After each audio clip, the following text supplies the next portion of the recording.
Nightmare, nightmare, nightmare, nightmare, nightmare. Hey, I love homework. Psych, I hate homework. Ugh. What's up? It's the Culture Detective here, investigating your favorite albums, and today I'm gonna do another mini albums review. Let's go! And in August, I promised myself to do a 2013 edition of mini albums review because we're slowly approaching the end of 2019, which means I have to make a top 100 albums of the decade video. So I have to talk about some of these albums because these albums are kind of special, you know? And before we start off, there are actually a ton of other good albums in 2013 that I would like to talk about, like that Savage's album, Silence Yourself. It's a pretty urgent, rapid, post-punk album, which has a lot of personality, and it's amazing. Daniel Avery's Drone Logic is basically a really, really good boiler room DJ set because it has some futuristic and cutting-edge techno house music on it. And surprisingly, I really like the Kyary Pamyu album Nanda collection. The track Ninja Di Bang Bang is so catchy. I can't stop listening to it. And there's also a bunch of others. That Ghostface Killer album, it's great also. And what else? John Hopkins Immunity. It's pretty amazing. And also Grave Babies Crusher. I didn't listen to that album all that much, but it's still pretty fantastic. Anyway, we'll start off with Melt Banana with Fetch. Melt Banana is a Japanese hardcore punk noise rock band, and they have been making music for a long time. But Fetch is, I think, their best album. Yes. What's really special about Melt Banana is that they're hyper, okay? the level of energy in this album is just it's enough to make my apartment explode. That's why I do not play it out loud. Otherwise, my entire apartment, it's just gone, okay? But jokes aside, the guitars are really shrill and ear-piercing and noisy, and the vocals by Yasuko is actually incredibly cute, eccentric, and high-pitched to a point where she's just shouting, and in a very staccato way. The album starts off with Candy Gun, which is amazing. It has these incredibly epic, intense guitar leads in the beginning with this throbbing bass riff, and we also get this really exciting and fast pummeling drum line, and then Yasuko hops in, and it's just one noisy blast of an opening. And the ending of the song is actually really scratchy and abrasive, and I just really love it. I just had a blast listening to Candy Gun. Oh my gosh, okay, my friends are just texting me nonstop. Calm down, I'm making a video. The next track, The Hive, is even more crazy. Actually, the guitars are even noisier and actually dizzier, and the vocals, they have auto-tune on it, and it sounds like a robot malfunctioning when it is hyper. And the vocals and the drums and the guitars, they're so messy and irregular. It's actually really fun, but at the same time, it's kind of hard to access to the song. But the next song, Vertigo Game, is definitely a blast. It has these syncopated snares and these really amazing guitar riffs that just come together to become sort of this cyberpunk fight song. And again, the vocals, they're just eccentric. Maybe yes, maybe not. And then after that, it's Lefty Dog, Run Caper Run, and wow, the guitar riffs on this thing, they're so noisy and loud, they might as well be heavy metal riffs.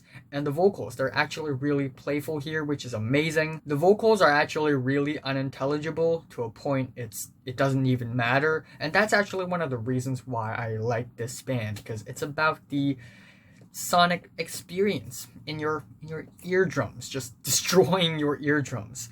Infection Detective is one of my favorite tracks on the album. The guitar notes here are actually really sticky. The drums are loud and noisy. These guitar riffs are, again, very metal.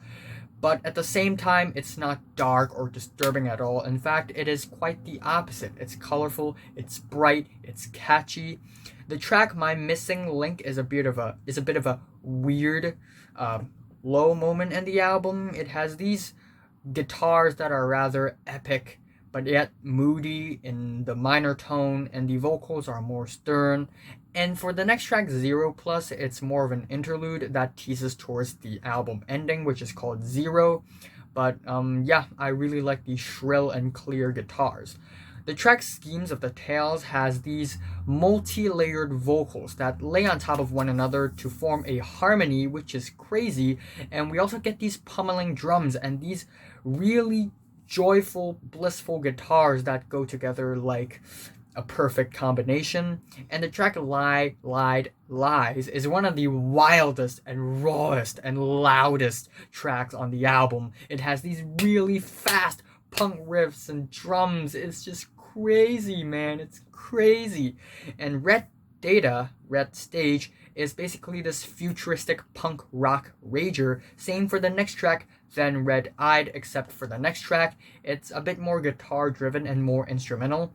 And the album ends off with Zero, which is a straight up dance pop track with some really sweet melodies and again auto-tuned vocals, which I actually really enjoy. I think it's really pleasant to the ears, and even though the ending of the track is a little abrupt, I still really like it as an album ending. And overall, this album, I enjoy it a lot. I'm giving Fetch an 8 out of 10, and my favorite track here is Candy Gun, and my least favorite is Zero Plus, because it's really not it's just an interlude. Yeah, anyway. Up next, I'm gonna talk about MariamTheBeliever, Blood Donation. So Mariam Wallentin is a Swedish art pop singer-songwriter, and she has an incredibly unique voice.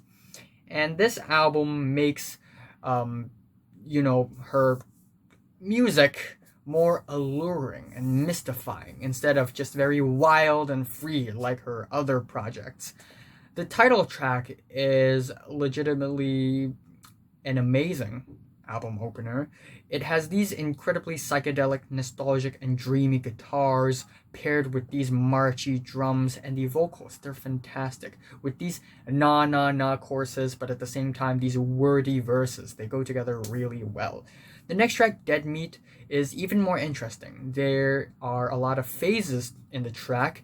At first, it's this slow, moody, vocal-driven pop tune, but then it suddenly changes its tempo and groove, and it's more toned down, and it's really, really catchy. So may I recommend myself to blend into your drink. Cut it out with a butcher's knife. Yeah, her vocals are pretty deep. Up next, it's Somewhere Else, which has some really weird and off-kiltered vocal layering, which is actually pretty creative. Other than that, it's actually a pretty instrumentally stripped back song with some simple drums, but it's still really pleasant. And then we have String Patterns, which is this interlude that's over a minute long, and it's kind of aimless. There are actually 2 more interludes on this album that I feel kind of aimless, and you can cut them off and it'll still be, fine.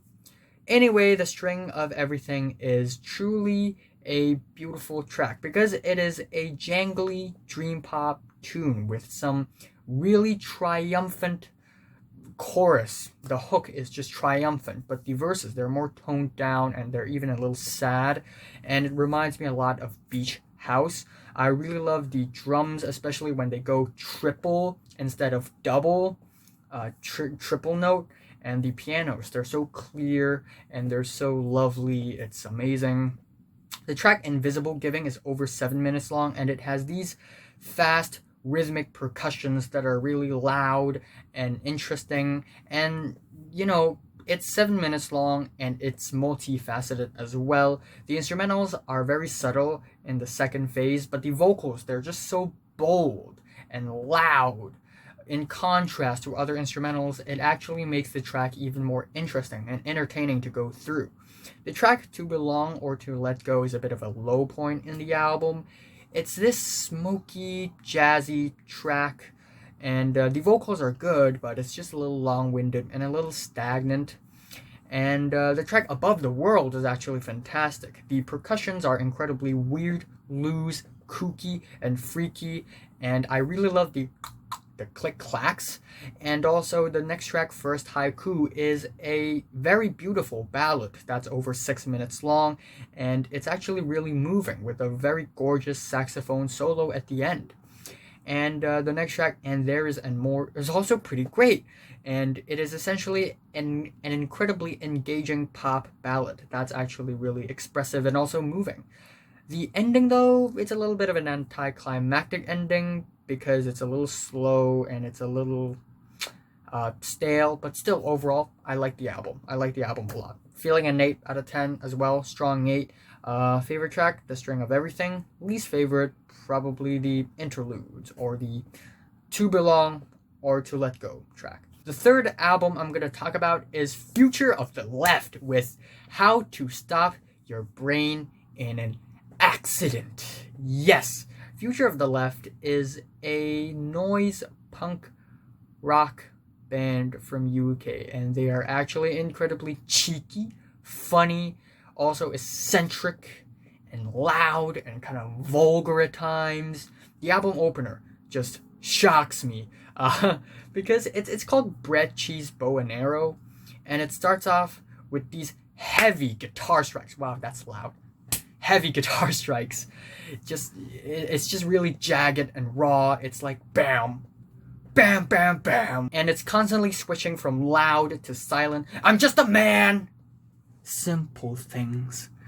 And I also really love the climbing bass line and the clickety clackety tickety drumsticks.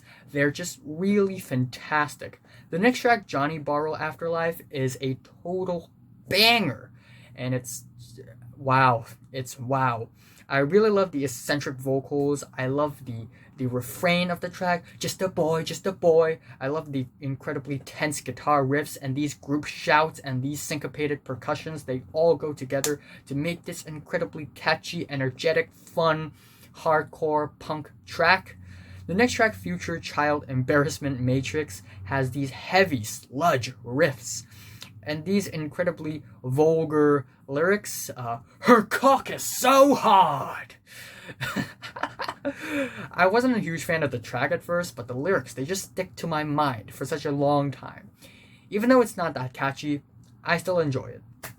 The next track is The Male Gaze, and it's this Pixies-esque rock tune that's incredibly bold and fun. The next track, Singing of the Bonesaws, poke fun at the music industry and record labels, and it's essentially a spoken word track on top of a grimy guitar riff, and it's actually really funny. A great sense of humor on this track. And the spoken word, they're spoken in a way it sounds overly formal and even a little posh, like it's some old school news report in UK. The music industry is lying to you. And then after that, I don't know what you Ketamine has these really noisy guitar riffs and a pretty blurry ending. It's another rager, even though it's not all that spectacular or anything. The refrain is still pretty memorable. I got it figured out. After that is French Lessons, which is this soft indie ballad, but it still sounds pretty good, even though soft ballads aren't really their strong suit. Luckily, this track sounds pretty good. How to Spot a Record Company is also a track, a rager that pokes fun at the music industry and record companies. I love the refrain, to spot a record company. And this song is also pretty reflective of the fan base. And I really love the ascending riffs as well. Donny of the Decks is honestly one of the highlights on the track list. The chorus is incredibly catchy, and again, the refrain, it's funny and sticky. He was good with his hands.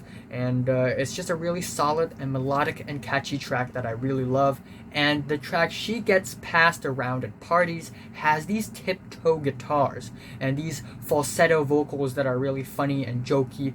Even though it's not one of the better tracks here, still I love how creative the band gets when it comes to writing songs.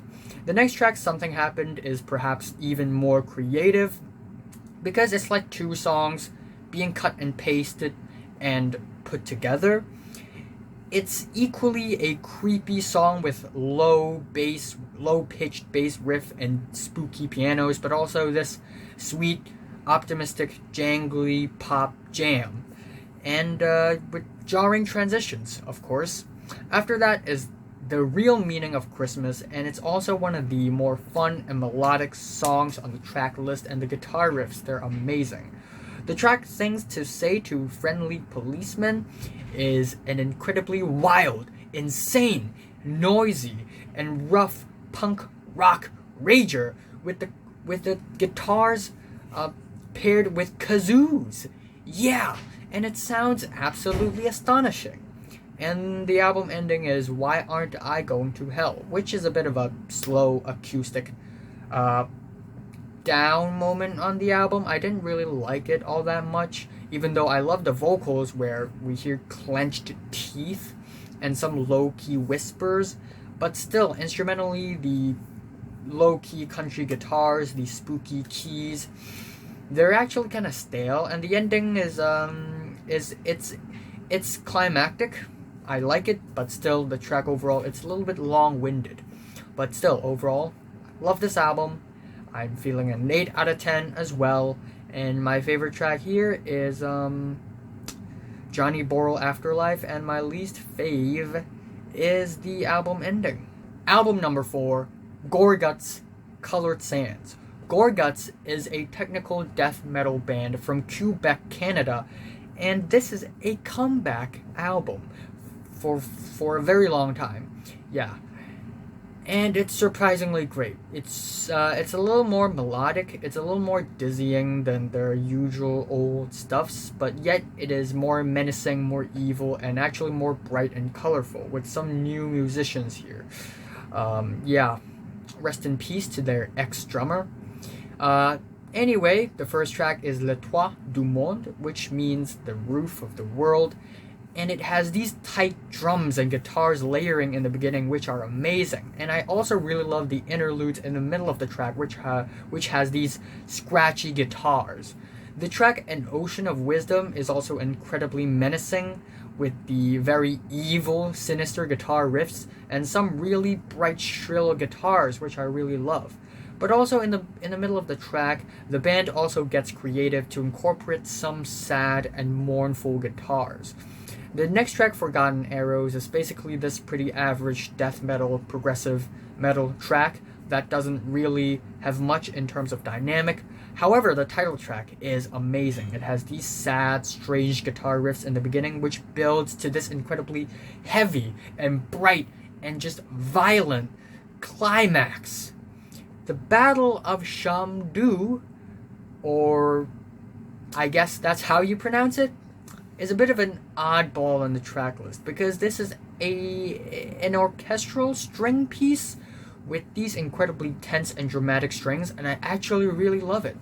And then the track afterwards, of course, it's incredibly wild, incredibly violent, and loud and noisy. It's called Enemies of Compassion, and they don't skip a beat, not at all. It's incredibly raw and organic, and it's pretty fantastic.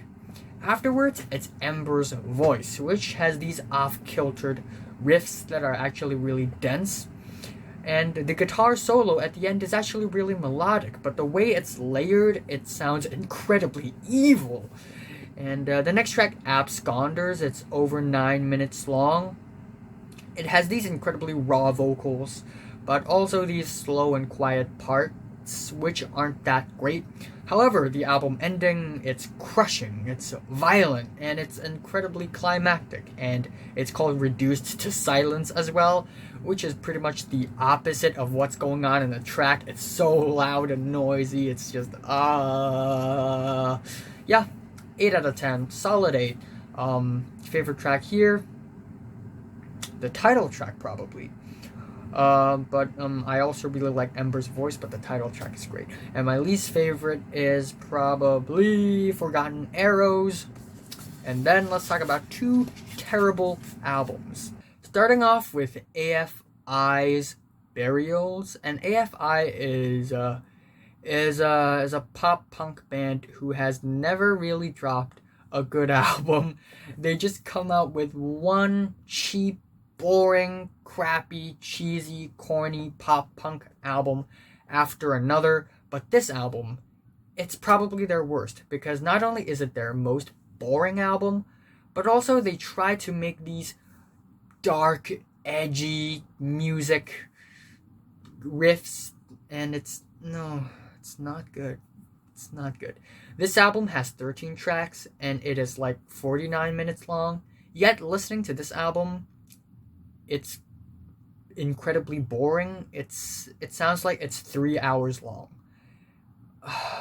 And the pop punk tracks sound like outdated, cheesy Disney high school rock music.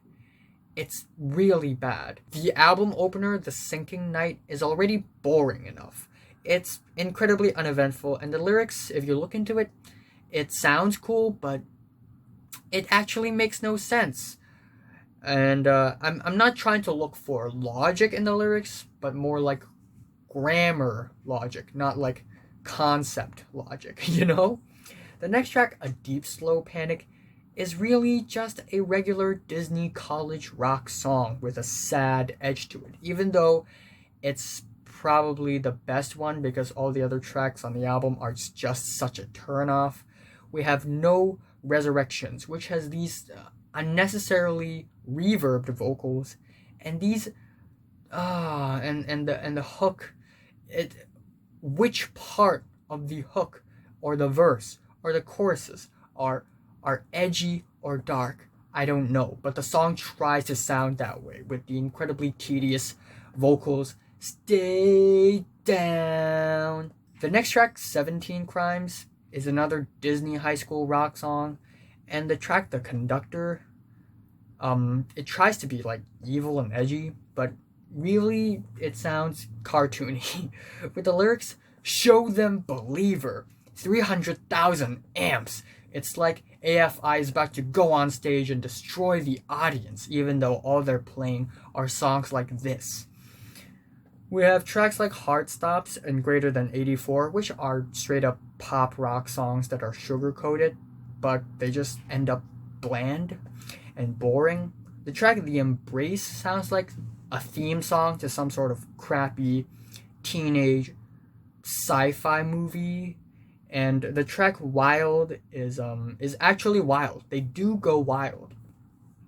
But the production is so bad and the keyboards are so annoying, it just totally ruins the loud and raw and passionate performances.